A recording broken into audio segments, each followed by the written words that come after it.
चला सुरू करूया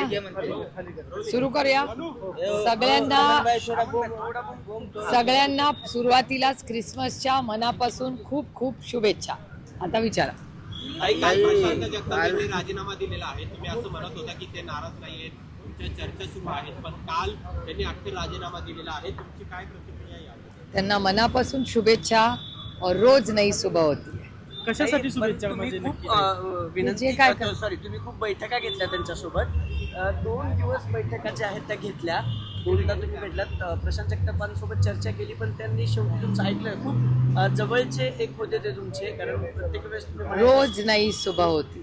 काही 6 तास चर्चा केली 2 दिवस तुम्ही प्रशांत जगतापांशी, तरी देखील प्रशांत जगतापांनी राजीनामा दिलेला आहे. रोज नई सुबह नेमकी होती. त्यांची अडचण काय होती ताई? 6 तास बोलण्यात तुम्हाला काय जाणवलं नेमकं? पक्षाचं नुकसान झालंय असं तुम्हाला वाटत नाही का? कारण त्यांची जी भूमिका होती तुम्ही समजून घेतली, मात्र त्यानंतर काही तोडगा निघाला नाही, म्हणून त्यांना राजीनामा द्यावा लागला. रोज नई सुबह होती है. तर त्यांची अडचण काय होती ताई? 6 तासाच्या चर्चेमध्ये नेमकी त्यांची अडचण काय जाणवली?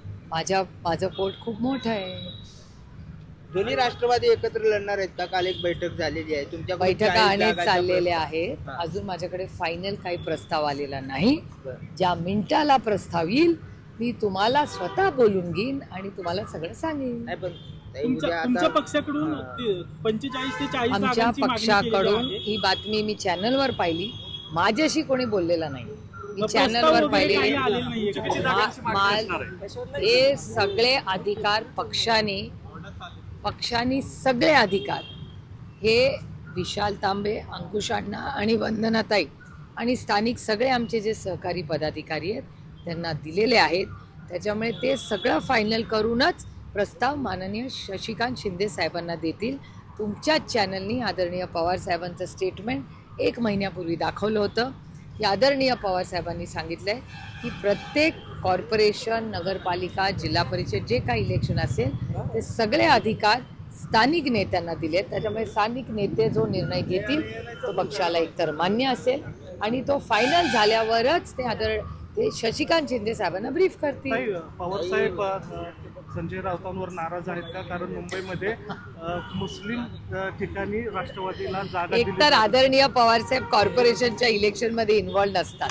आई आजची गोष्ट नाही, गेले 20 वर्ष.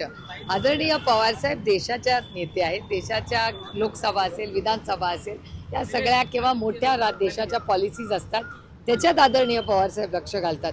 तुम्ही पण आता 10 वर्ष, तुम्ही यंग आहात सगळे खूप, पण 5-10 वर्ष तर तुम्ही करताच आहे ना सगळे तुमचं रिपोर्टिंग. गेल्या 5-10 वर्षात आदरणीय पवारसाहेब जिल्हा परिषद, कॉर्पोरेशनच्या इलेक्शनमध्ये इन्व्हॉल्व नसतात. किती जागा पक्ष म्हणून तुम्ही किती जागा? मला पुण्याचा डेटा माझ्या हातात नाही आहे, पण राज्यातून सगळ्याच ठिकाणी सगळीकडेच नेगोसिएशन चाललेले आहेत. आणि मी तुम्हाला खरं सांगू का, आम्ही म्हणजे it is in principle wrong.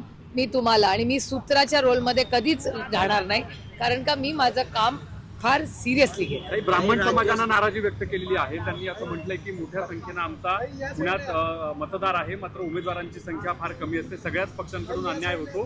तुम्ही काय आश्वस्त करा? नाही, माझ्या आजच्या सकाळच्या पेपरमध्ये काही बातमी आलेली नाहीये. त्यांनी पत्रकार परिषद घेतली असेल, पण मी सकाळ Maharashtra times, Loksatta times of India, Indian express, Hindu वाचते. त्याच्यात माझ्या वाचनात बातमी आलेली नाही. त्याच्यामुळे मी माहिती काढून जरूर त्याच्यावर माहिती. पुण्यात जी युती होणार आहे ती कुठेही महायुतीला बाधा होणार नाही, अशा प्रकारची युती केली जाईल असं तटकरेंकडून सांगितलं जाते. म्हणजे तुम्ही महायुतीत सहभागी होताय का? नाही, मी काय स्टेटमेंट ऐकलेलं नाही, त्याच्यामुळे मला माहिती नाही. त्यांनी सांगितलं तसं असेल ना. अहो, लोकशाही आहे, प्रत्येकाला बोलायचा अधिकार आहे. दोन्ही मनसे आणि शिवसेना एकत्र झाल्यानंतर भाजपकडून टीका करण्यात आली वेगवेगळ्या माध्यमातून, अशा प्रकारे असलेले सत्तेसाठी एकत्र आले. किंवा वेगवेगळ्या अशा प्रकारे बघता काल सगळ्यात. हे बघा, मी सगळीकडे बघतच नाही. दुसरे काही घर में मुझे झाकने का शौक ही नाही. एक तर मला वेळही नसतो कामातून आणि मला इंटरेस्टही नसतो.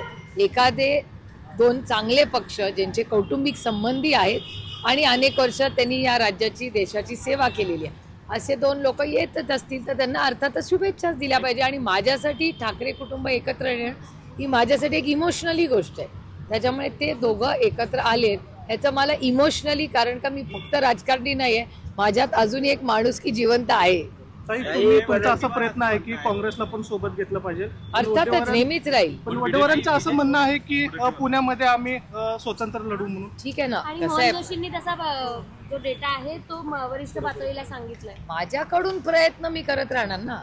त्यांनी काय निर्णय घ्यायचा तो काँग्रेस पक्षाचा निर्णय असेल. माझ्याकडून प्रयत्न शेवटपर्यंत होते. ताई, पुण्यात राज्यस्तरावर युतीची महाविकास आघाडी जी होती विधानसभा लोकसभेला ती आता स्थानिक स्वराज्य संस्थेत कुठंच दिसत नाही. राज्यात प्रत्येक पक्ष ती सोबळाची कधीच नव्हती. आम्ही तुम्ही आणि सातत्यानं म्हणताय की आम्ही महाविकास आघाडीचे घटक पक्ष आहोत, मात्र आता दोन्ही राष्ट्रवादी एकत्र लढल्या तर आम्ही वेगळे लढू असं विजय वडेट्टीवारच आम्ही म्हणताय. तुम्ही खूप वयाने लहान आहात, तुम्हाला आठवत नसेल, म्हणजे माहिती पण कदाचित नसेल, कारण का तुम्ही खूप यंग रिपोर्टर्स आहात. 18 वर्ष जेव्हा राष्ट्रवादी काँग्रेस आणि काँग्रेस एकत्र करायचे ना, आमचं सरकार होतं, तेव्हा आम्ही कुठलंच इलेक्शन कधीच एकत्र लढलो नाही.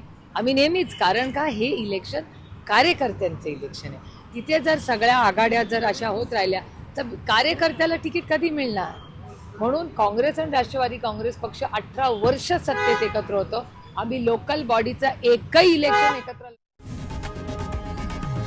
लोकशाही मराठी ऐका, पहा, जागरूक रहा.